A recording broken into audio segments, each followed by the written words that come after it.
अष्टपहर निरेखते रहो गुरुमूर्ति की ओर, गुरुमूर्ति की ओर। मंच पर विराजमान गुरुजन, मत मंगलमय संत समाज, सत्संग प्रेमी बंधुओं, माताओं, मेरे लिए भी निर्देश हुआ है। निर्देश पालन हेतु आप सबकी सेवा में उपस्थित हूँ। किसी शायर ने बहुत सुंदर कहा है, क्या कहा है?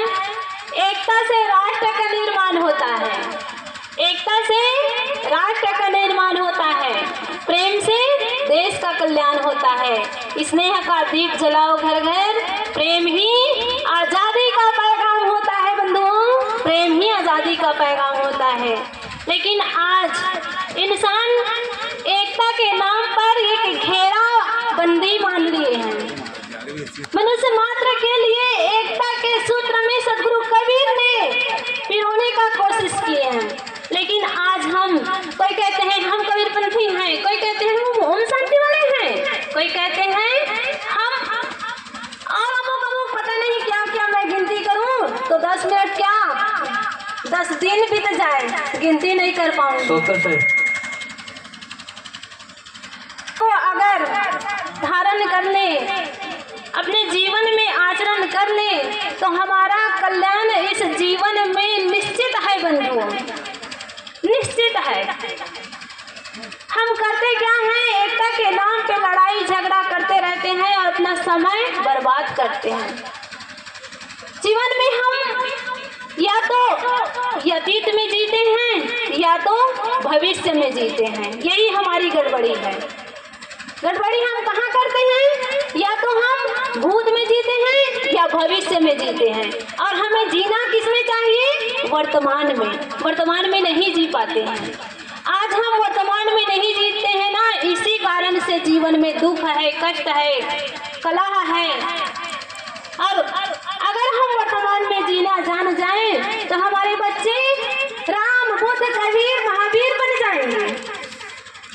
क्यों हम वर्तमान में नहीं जीना जानते? संस्कार के अभाव के कारण। आज जगह जगह रामायण, भागवत, कीर्तन, पुराण, सत्संग सब हो रहा है, तब भी से जीवन में सत्संग के अभाव है। जीवन में सही आचरण, सही सत्संग के अभाव है, सही संस्कार के अभाव है। और हम तो कबीरपंथी बन के बढ़िया संतों के सेवा के लिए आ जाते हैं, लेकिन दुर्भाग्य की बात है बच्चों को पुस्तक के सामने से हटने के लिए कहते हैं कि नहीं, तुम्हें पुस्तक पढ़ना है, तुम्हें क्या बनना है? डॉक्टर बनना है, मास्टर बनना है, वकील बनना है, जज बनना है, क्या क्या मंत्री मिनिस्टर सब कुछ बनना है। लेकिन ये नहीं सिखा पाते कि बेटा तुम्हें अच्छा इंसान बनना है। अगर हम अपने बच्चों को अच्छा इंसान बनने की सीख दे दें बंधुओं, तो हमारा जीवन तो कल्याणमय होगा ही होगा, उस बच्चे का भी जीवन कल्याणमय हो जाएगा। किसी कहावत में कहते हैं, अगर बच्चा छोटा होता है तो 2 साल में बोलना सीख जाता है। कैसे सीख जाता है? 2 साल में वो बोलना सीख जाता है कि ये मम्मी है, पापा है, दादा है, दादी है, ये गुरु है और ये मेरे वरिष्ठ है, ये सब जान लेता है 2 साल में। और अगर उसको सही संस्कार नहीं दिया जाए तो जीवन भर वो कैसे बोलना है ये नहीं सीख पाता है। कैसे बोलना है, कब बोलना है, कितना बोलना है, ये नहीं सीख पाता है। एक इसके अभाव है, संस्कार के अभाव है। संस्कार के अभाव के कारण ही आज जीवन में दुख है। संस्कारी माता पिता होते हैं ना, वही बच्चों को संस्कार दे पाते हैं। अभी हमारी रचना साहब शिकायत कर रही थी बंदगी के पार। आज हम अपने बच्चों को ना वंदना करना सिखाते हैं, ना आरती करना सिखाते हैं, ना गुरुजनों के आश्रमों में जाना सिखाते हैं। एक बार की बात है, सच्ची घटना है, मैं बता दूं। एक जगह हमारे संत लोग गए, बड़ी हंसी की बात है और शिक्षाप्रद बात है। हमारे संत लोग गए, जो भगत बुलाए थे वो घर पे थे नहीं, तो घर पे थे नहीं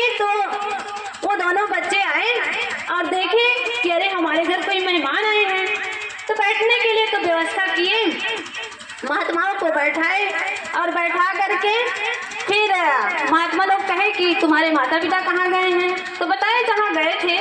फिर अब महात्माओं को लगा कि अब बच्चों से क्या कहा जाए, क्या सेवा ली जाए, इससे अच्छा बच्चों को बैठा दिए और बैठा के क्या कहते हैं, बच्चों तुम लोग भजन गाना आता है? तो बच्चे बड़े उत्साह से कहे जी साहब जी, अच्छा से भजन गा लेते हैं। तो साहब लोग भी बड़े खुश हुए और कहे कि अच्छा गाओ। तो क्या भजन गाते हैं पता है? मैं बता देती हूँ। मेरे अंगने में तुम्हारा क्या काम है। देखो अब हम यही तो सिखाते हैं बच्चों को, यही सिखाते हैं ना, नहीं तो यही ऐसे कहते कि गुरु वंदना ही गा देते, आए हैं संत प्यारे घर में हो हमारे, ऐसे कह देते। तो हम सिखाए ही तो नहीं है ना, तो वैसे कहेंगे ही। अब एक जगह की और बात बता दूं, एक जगह और बात बता देती हूँ।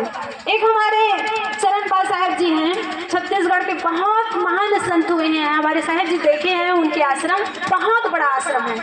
वो गए थे तो उनके माता पिता कहे बेटा जाओ, गुरुजी आए हैं बंदगी करके आओ।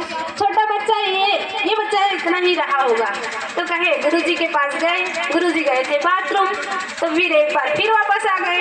फिर आए तो गुरुजी गए थे स्नान करने। तो वो बच्चा क्या कहते हैं पता है? इस साले साहेब नहीं बार बार जाते जी। देखो साहेब को भी साले कह दिए। ये क्या है? एक कुसंस्कार है। ये कहाँ से सीखे हैं? माता से, पिता से, पड़ोसी से, दादा से, दादी से, यही तो सीखे हैं, यही सीखते हैं ना।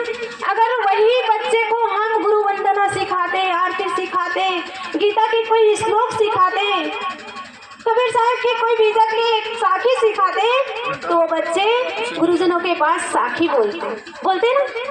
तो मैं ये कहना चाह रही हूँ कि आज धन के अभाव नहीं है बंधुओं, संस्कार के अभाव है।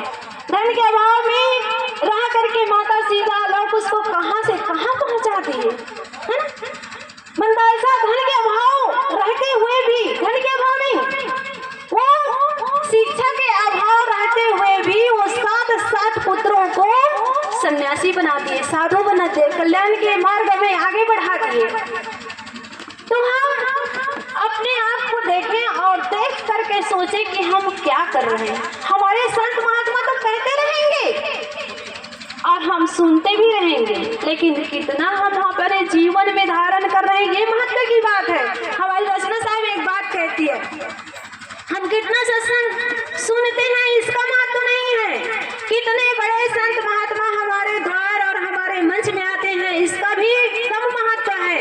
कितना हमारे जीवन में हम उस सत्संग को आचरित करते हैं, ये बड़ी महत्व की बात है बंधुओं।